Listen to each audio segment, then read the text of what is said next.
ఈ విధంగా మాట్లాడటం చాలా బాధాకరమైన విషయం. వాళ్ళు దేనికి సపోర్ట్ చేస్తున్నారో మాకైతే అర్థం కావట్లేదు. అంటే సోషల్ మీడియాలో మహిళల పట్ల అసభ్యంగా మాట్లాడే వాళ్ళకి సపోర్ట్ చేయడానికి ఇక్కడికి వచ్చారు, వీళ్ళు ప్రశ్నలు అడగడానికి వచ్చారు అనేది మాకు అర్థం కావట్లేదు. ఎందుకంటే గతంలో చూసాం, ఆ సభలో ఆ రోజు ముఖ్యమంత్రిగా ఉండి జగన్మోహన్ రెడ్డి గారు చంద్రబాబు నాయుడు గారు కుటుంబ సభ్యుల్ని ఈ విధంగా మాట్లాడుతుంటే ఆ రోజు ఎకిల్ నవ్వులనేవి సమాజం తలదించుకునే విధంగా చేయడం జరిగింది. తర్వాత పవన్ కళ్యాణ్ గారి కుటుంబాన్ని, అదేవిధంగా అనితా గారిని, మినిస్టర్ అనితా గారిని కాకుండా లాస్ట్ కి జగన్మోహన్ రెడ్డి గారి స్వయాన చెల్లెలను కూడా ట్రోలింగ్ చేసి ఇబ్బంది పెట్టిన పరిస్థితి ఎదుర్కొందన్నమాట ఈ రాష్ట్రంలో. ఇలాంటి వాళ్ళ కోసం ఇవాళ పోడియం చుట్టుముట్టి రాష్ట్రానికి సంబంధించిన టయాన్ని, ఏదైతే మంచి ప్రశ్నలు, ప్రజలకు ఉపయోగపడే ప్రశ్నలు అడుగుతున్నారో ఆ టయాన్ని అన్నింటిని కూడా వేస్ట్ చేస్తూ సమాజం తలదించుకునే విధంగా ఇవాళ సభ్యులు ప్రవర్తించడం చాలా బాధాకరమైన విషయం అని చెప్పి కూడా మీ ద్వారా తెలియజేసుకుంటూ సెలవు తీసుకుంటున్నాను. ప్లీజ్ కూర్చోండి. ఎల్వైపీ గారు కూర్చోబెట్టండి. ఇప్పుడు ప్రశ్నల సమయం, చర్చ జరుగుతుంది, చర్చలో పాల్గొమనండి. మీరు వేరే ఫార్మెట్ లో రండి.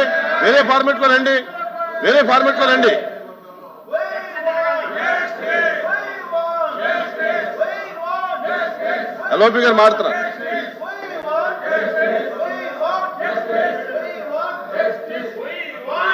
కూర్చోండి, దయచేసి కూర్చోండి, మీ సీట్లో కూర్చోండి. మీరు మాట్లాడతారా? చైర్మన్ గారు, చాలా అత్యవసరమైనది. రాష్ట్రంలో వచ్చి ఎంతో మంది యువకుల్ని ఈ సోషల్ మీడియా పోస్ట్ అని చెప్పని లేనిమని పెట్టి వాళ్ళని అరెస్టులు చేసి చట్టాన్ని చేతిలో తీసుకోవడం ఇప్పుడు ప్రజాస్వామ్యంలో జరగలేదు. మీరు వేరే ఫార్మెట్ లో రండి. వాయిదా తీర్మానం తిరస్కరించిన తర్వాత దాన్ని అలౌ చేయడం జరగదు. వాయిదా తీర్మానం ఒకసారి తిరస్కరించిన తర్వాత అది అలౌ చేయడం అనేది సాంప్రదాయం కాదు. దయచేసి మీరు వేరే ఫార్మెట్ లో రండి. దీని మీద కూర్చోవడానికి మంచి పద్ధతి కాదు.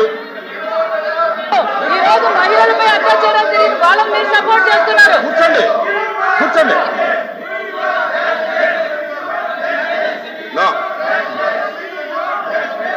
యనమల గారు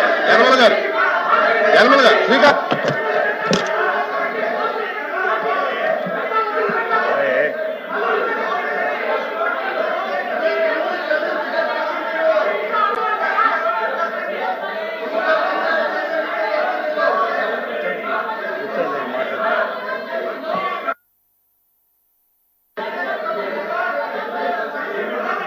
రామకృష్ణుడు గారు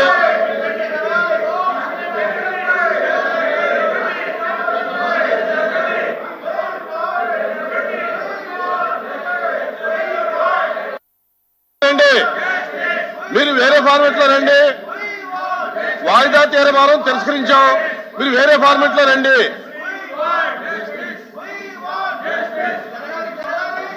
రామకృష్ణుడు గారు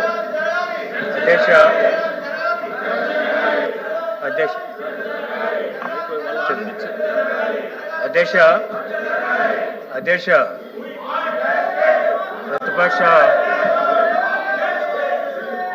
ప్రతిపక్ష సభ్యులందరూ కూడా వాయిదా ఇవ్వడం అనేటువంటి వాళ్ళ హక్కు అధ్యక్ష. అంటే వాయిదా ఇచ్చిన తర్వాత అది చైర్మన్ గారి ఇష్టం, అది డిజాల్వ్ చేశారు. మీరు డిజాల్వ్ చేసిన తర్వాత సభ్యులు ఈ విధంగా గొడవ చేయడం అనేటువంటి కరెక్ట్ కాదు. ఇలాగ వెళ్ళలోకి వచ్చి ప్రొసీడింగ్స్ అన్నీ కూడా ఆఫ్ చేయడం కూడా కరెక్ట్ కాదు అధ్యక్ష. వారు నిజంగా చిత్తశుద్ధి సోషల్ మీడియా మీద కానీ లేకపోతే వారు ఇచ్చినటువంటి వాయిదా తీర్మానం మీద కానీ డిస్కస్ చేయాలనుకున్నప్పుడు తమరు ఆదేశించిన ప్రకారంగా వేరే నోటీస్ ఇచ్చి రమ్మనండి, అభ్యంతరం లేదు. అంటే తెలుగుదేశం పార్టీ ఎప్పుడు కూడా, మా ప్రభుత్వం కూడా ఎంతవరకు సోషల్ మీడియాలో ఎవరు ఏ విధంగా చేశారనేటువంటిది బయట పెట్టడానికి మేము కూడా సిద్ధంగా ఉన్నాం.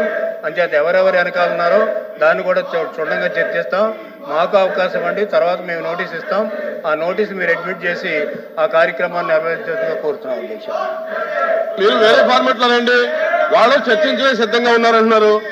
ఎలా చేద్దాం? ఎల్వైపీ గారు సత్యబాబు గారు, ఎల్వైపీ గారు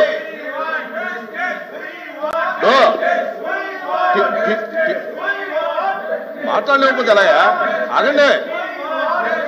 వారు కూడా అధికార పార్టీ కూడా దాని మీద మేము చర్చించడానికి సిద్ధంగా ఉన్నాం. సోషల్ మీడియా మీద మేము చర్చించడానికి సిద్ధంగా ఉన్నాం. వేరే ఫార్మాట్ లో రమ్మనండి. వాయిదా తీర్మానం అయింది కాబట్టి వాయిదా తీర్మానం తిరస్కరించారు కాబట్టి వేరే ఫార్మాట్ లో రమ్మనండి. మేము సిద్ధంగా ఉన్నాం చర్చించడానికి చెబుతున్నారు. మీరు వేరే ఫార్మాట్ లో రండి. ఇప్పుడు చర్చించండి అధ్యక్ష. వెంటనే మీరు అడిగా ఇప్పుడు చర్చించండి. ఇవ్వండి. వేరే ఫార్మాట్ వేరే ఫార్మాట్ లో ఇవ్వండి. చర్చించండి. వేరే ఫార్మాట్ లో ఇవ్వండి. ఇప్పుడు రాంభూపాల్ రెడ్డి గారు. వేదవతి ప్రాజెక్టు నిర్మించడం వల్ల ముఖ్యంగా కర్నూలు పశ్చిమ ప్రాంత రైతాంగానికి చాలా మేలు జరుగుతుంది అధ్యక్ష.